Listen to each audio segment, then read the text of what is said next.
Cet épisode a été majoritairement écrit par Coco Lastico. Ce qui se voit, parce que ça parle de foot.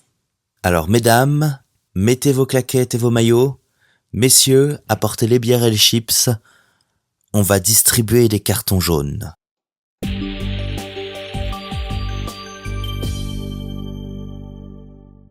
Bienvenue chers mortels, j'espère que vous êtes en forme. Peut-être avez-vous entendu parler de ce sondage IFOP. François imitant l'accent d'hygiène mentale, : Moi, je veux croire le moins de choses fausses possible. Ce sondage me permet d'ajuster mon curseur quant à d'où vient l'homophobie dans la société française. Moi, étant un athée de gauche, j'aurais tendance à croire qu'elle vient plutôt des gens réacs politiquement et des religions abrahamiques. Purée! J'essaye plus jamais d'imiter cet accent. Bref, j'ai pris ce sondage 2019 d'IFOP. Il y a des bonnes et des mauvaises nouvelles. La meilleure nouvelle, c'est qu'on a atteint les 85% de personnes qui pensent que l'homosexualité est une façon comme une autre de vivre sa sexualité. Ce qui est une bonne nouvelle. C'est un pas très important en direction de la disparition totale de l'homophobie en France. La mauvaise, c'est que basé sur ces affirmations, 71% de la population partagerait au moins une affirmation homophobe. Donc on a fait un progrès considérable, mais du taf reste à faire. Pas mal de taf. Bien sûr, tout est en description, c'est 42 pages, mais allez vous les taper, c'est très intéressant et très facile à lire. Moi je veux savoir quel truc augmente les risques d'être homophobe. Par exemple, est-ce qu'être un homme au lieu d'être une femme augmente le risque ? Oui, étonnamment, 19% pour les hommes contre 12% pour les femmes. Mais ce n'est pas très significatif. L'âge peut-être, les 0-34 ans et les 65 ou plus sont au-dessus des autres. Mais pareil, ce n'est pas très significatif.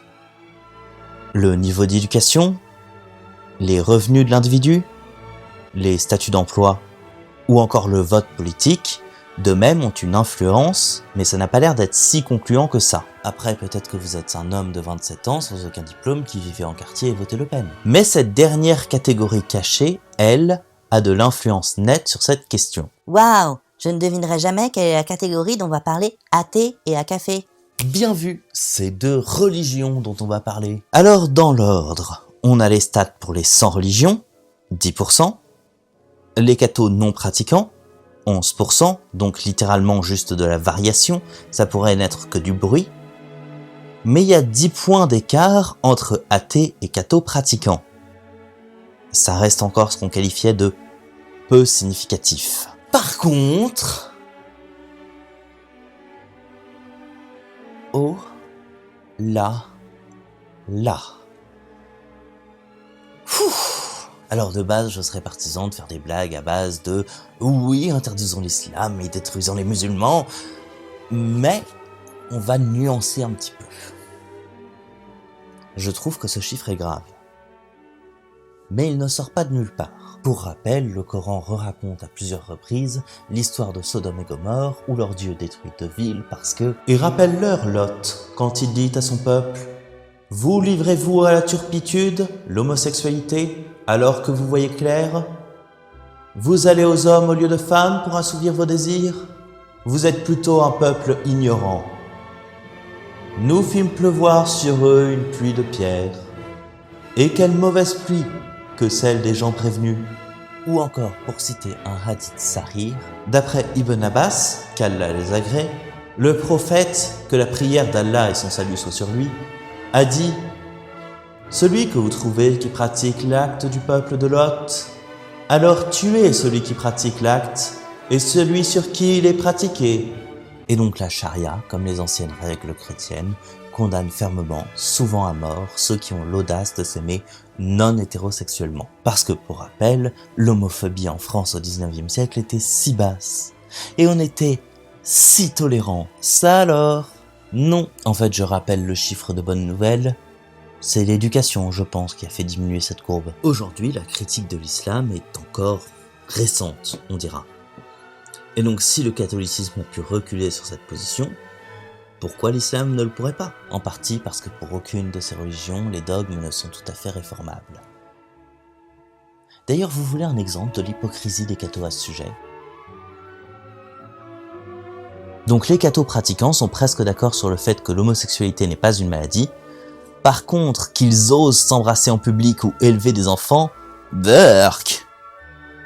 Et sur ces chiffres, on est très proche de ceux des musulmans.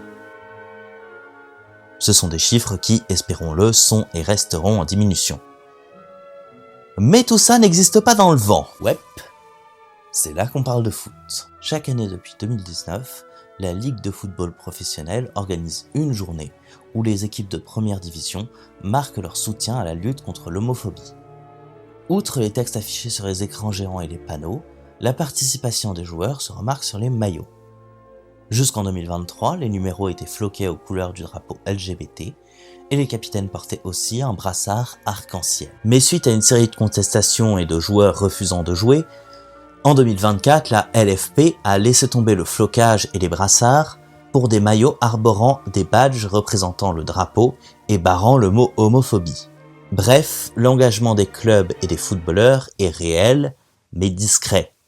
Enfin, pas assez aux yeux de certains, puisque tous les ans, on en trouve qui refusent purement et simplement de jouer en portant ces maillots spéciaux. Ou qui jouent en appliquant un gros morceau de scotch sur le badge, comme l'a par exemple fait Matic cette année. Ou Camara en 2024. Camara qui aujourd'hui joue dans un club qatari où il ne risque pas d'être trop emmerdé par ces conneries de lutte contre les discriminations. On va pas s'amuser à lister tous les cas, il y en a trop. On va simplement se concentrer sur 2 d'entre eux qui ont clairement fait le lien entre homophobie et religion. Idrissa Gueye, né en 89 à Dakar, est un milieu défensif qui a joué 5 ans à Lille en début de carrière. Autant dire qu'il n'est pas tout juste arrivé en France. Il a enchaîné les beaux clubs et les belles réussites, 3 fois champion de France, 3 fois vainqueur de la Coupe de France, finaliste de la Coupe des Champions et champion d'Afrique avec le Sénégal. Autant dire un joueur en béton armé. En mai 2022, celui-ci annonce qu'il ne jouera pas lors de la journée dédiée à la lutte contre l'homophobie pour raisons personnelles. Outre le fait que c'est rigolo qu'un mec qui s'appelle Gueye est homophobe, pourquoi cette situation est-elle intéressante ? Pour 2 raisons. La première, c'est que Gueye assume de ne pas vouloir jouer le match où il devra porter un maillot floqué arc-en-ciel, là où l'année d'avant, comme par hasard, il avait chopé une sale gastro avant le match en question. Cette fois-ci, il n'est pas absent, il refuse de jouer. La seconde raison, c'est que cette prise de position a suscité une division. D'un côté, les instances, les associations et même le club, le PSG, qui ont marqué leur désapprobation. De l'autre, une frange de l'opinion publique qui a soutenu le choix du joueur et l'a félicité pour sa fidélité à sa foi. Ce qui me paraît grave sur le coup. Il faut pas laisser passer ça. Pas laisser des commentaires comme « Les gens ont droit de ne pas prendre part à cette propagande ignoble sans être ostracisés ». Je pense que tout le monde devrait pouvoir aimer qui il ou elle veut. Et du coup, je vais porter ce drapeau pour pouvoir dire au monde entier « C'est une propagande ignoble ! Comment osez-vous ? Comment ?» De nombreux internautes ont pris la défense du joueur. Notamment Macky Sall, président du Sénégal. Gueye et sénégalais, qui a demandé à ce que les convictions religieuses du joueur soient respectées. Et pouvait-on s'attendre à autre chose du Sénégal finalement ? Pouvait-on espérer autre chose d'un pays qui punit toujours l'homosexualité par des peines de prison ? Et où 95% de la population pratique une religion qui interdit formellement les relations entre personnes de même sexe. Gueye baigne dans un monde et une culture où l'homosexualité est fortement prohibée. Alors, son refus peut s'expliquer. Enfin, pourrait s'expliquer, parce que l'argument de la foi ne tient pas la route, et c'est notre deuxième exemple qui va le démontrer. Mostafa Mohamed est plus un joueur lambda. Enfin, pour un joueur de Ligue 1. Il a fait le gros de sa carrière dans des clubs égyptiens, et est arrivé récemment dans des clubs d'Europe. Le Nantais Mostafa Mohamed suit un parcours similaire à celui d'Idrissa Gueye. En 2023 et 2024, il bricole une excuse pour ne pas jouer le match et porter le maillot de soutien. Mais en 2025, il sort du bois et assume son refus dans un message posté sur ses réseaux sociaux. Un message globalement vide dont on ne retiendra que cette phrase « Certaines valeurs profondément ancrées, liées à mes origines et à ma foi, rendent ma participation à cette initiative impossible. Ce choix est personnel. Il n'exprime ni rejet, ni jugement. »